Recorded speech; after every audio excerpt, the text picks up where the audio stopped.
বন্ধুরা নতুন একটি ভিডিওতে ওয়েলকাম। আজকের ভিডিওতে এই যে হাতে যে দেখতে পাচ্ছেন এটা লাল কাঠ পায়রা, তামা বলে লাল কাঠ বলে, যাই হোক যে যেটা বলে বলুক। তো এরকম ভালো পায়রা চেনার কি উপায় আছে আজকের ভিডিওতে আমি বলে দেবো, সবাই দেখে নিন। এই সমস্ত পায়রা কিন্তু ম্যাক্সিমামই কিন্তু ভালো হয় না, সেরকম খুব কমই হয়, রেয়ার কেসই ভালো হয়। তো যাই হোক যেগুলো ভালো হবে সেগুলো কী করে চেনা যেতে পারে আজকে আমি বলে দিচ্ছি ভিডিওর মাধ্যমে। আচ্ছা, সবার প্রথমে দেখবেন যেটা আমি সবসময় বলি, এই যে মুখের দিকে তাকালে দেখবেন একটা স্মার্ট ভাব আছে, একে কিন্তু মানে দেখে মনে হবে না বোকা। পায়রার মুখে হচ্ছে প্রথমে দেখতে হয় আপ ভাবটা, ঠিক আছে, দেখে মনে হবে পায়রাটা স্মার্ট পায়রা, এটা হচ্ছে প্রথম লক্ষণ। আর এই যে দেখুন নাকটা একটু টানা আছে, এই টানা নাক মানে হচ্ছে পায়রা পাস, মানে তার মধ্যে ভালো জিনিসের সম্ভাবনা থাকবে। আর হেড শেপটা দেখুন একটু চৌকো টাইপের, চৌকো হেড শেপ এবং টানা নাক থাকলে পরে সেই পায়রার মধ্যে কিন্তু দারুণ কোয়ালিটি থাকে। আর এই যে চোখের দেখুন, চোখটা কিন্তু বেশ শাইনিং চোখ আছে, মনিটাও ছোট আছে। হ্যাঁ, এই হচ্ছে চোখ। যাই হোক, এবার চলুন নেক্সট জিনিস দেখিয়ে দিচ্ছি আমি। পায়রাটা আমি ধরে যেটা বুঝতে পারছি, একদম দুর্দান্ত ফিটিংস বডি। যে কোনো ভালো পায়রার ক্ষেত্রে ফিটিংস বডি অবশ্যই দরকার, পুরো ফিটিংস বডি। এখানে যদি এই যে মাসালগুলো যদি ঢিলা থাকতো না তাহলে সমস্যা হতো। মাসাল ফিটিং একদম মানে ধরেই বুঝতে পারবেন আপনারা। এবার এই যে দেখুন, এই যে এই পায়রা ডানা দেখাচ্ছি ভালো পায়রার মধ্যে, এই পায়রাটা কিন্তু মানে খারাপ আজি, মানে খেলতে খেলতে ডুবে যাবে এরকম পায়রা।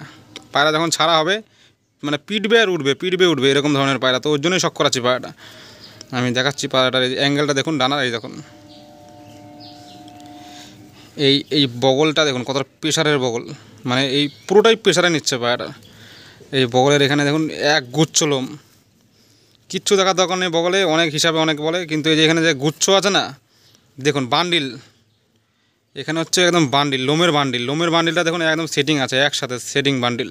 আর একদম ভিতরের দিকে ইনসাইড এই জিনিসগুলো দেখবেন। আর এই যে পর দেখুন, ভাইব্রেশন তো অবশ্যই ভালো জিনিস, কিন্তু ভাইব্রেশনে তো মানে কী হবে সেটা বোঝা যায় না। এবার দেখিয়ে দিচ্ছি আমি, এই যে এর শীষগুলো দেখুন বাঁকানো, দেখেছেন তো সব সাইড থেকে। এই যে দেখুন এরকম এসে এরকম বাঁকিয়ে গেছে। টেডি পায়রা কিন্তু এরকম সহজে বাঁকায় না, টেডি পায়রা আর কি ফ্ল্যাট থাকে, এটার মধ্যে এরকম বাঁকিয়ে গেছে, ঠিক আছে, যেটা কিনা ভালো লক্ষণ। আর যদি দেখেন যে এরকম পায়রার মাথার মধ্যে এরকম কাট থাকবে, কাটা ঢেউ থাকবে, তাহলে সেটা খুব ভালো থাকবে। আর এই দেখুন আর একটা জিনিস দেখিয়ে দিচ্ছি আমি, সেটা হচ্ছে যে এই জায়গাটায় দেখুন, এই যে মাথায় 3-4টা শীষ না, মানে সব একসাথে থাকছে, দেখেছেন তো, সব একসাথে থাকছে।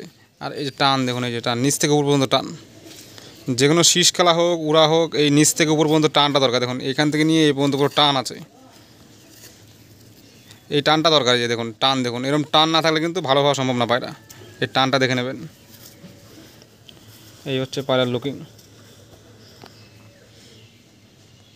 লাল পায়রা কিনতে গিয়ে সবাই কিন্তু ধোকা খায়। যাই হোক এরকম জিনিস দেখবেন তাহলে ধোকা খাবেন না। আর এই যে পায়ের মধ্যে যেটা দেখতে হবে ভি, এই হাঁটু দুটো একসাথে জয়েন্ট দেখবেন, এই দুটো একসাথে জয়েন্ট থাকবে, জয়েন্ট এই দেখুন জয়েন্ট সেম। এই কারিংটা দেখে নেবেন, ব্যাস যেই পায়রা হোক না কেন। বেলডাঙায় যারা পায়রা কিনতে যান তারা এই কারিংটা দেখবেন, পাটা ঠিক এরকম থাকতে হবে, এরকম ফ্ল্যাট পরে, ঠিক আছে, এরকম ভি, এই যে এইরকম ভি দেখেছে, দুটো হাঁটু জয়েন্ট হয়ে গেছে, এই জিনিসটা লাগবে। এই জিনিসটা না থাকলে আপনারা সে পায়রা কিন্তু সাবধান, ঠিক আছে। এটা থাকলে পরে বুঝে নেবেন সে পায়রা ভালো পায়রা। আর এই লোম দেখেছেন তো এখানটায়, এই লোমের অনেক ভূমিকা আছে, এই নিয়ে ভিডিও আমি পরে দিয়ে দেবো। আর এই যে এর পায়রার মধ্যে দেখুন, এই যে লোমগুলো আছে না, এই লোমগুলো যত সাঁটানো থাকে, তত ফিটিংস থাকে, তত সে পায়রা ভালো জিনিস হয়। আর এই যে লেজ, এই হচ্ছে লেজ, ঠিক আছে। যাই হোক পায়রাটা দেখালাম, কিছু পয়েন্টও বলে দিলাম। যারা কিনা লাল কাঠ পায়রা খোঁজেন তাদের অনেক উপকার হবে ভিডিওটা দেখে। এই ভিডিওটা দিয়ে রাখলাম, দেখে নিন। কোমর ভেঙে যাচ্ছে একদম, দেখেছেন, এইখান থেকে পুরো আলাদা হবে একদম, এখান থেকে পুরো আলাদা, ঠিক আছে। তো চলুন ভিডিওটা এই পর্যন্তই থাকলো। ইনফরমেশন আশা করি কাজে লেগে যাবে। পরবর্তী ভিডিওতে আবার দেখা হবে।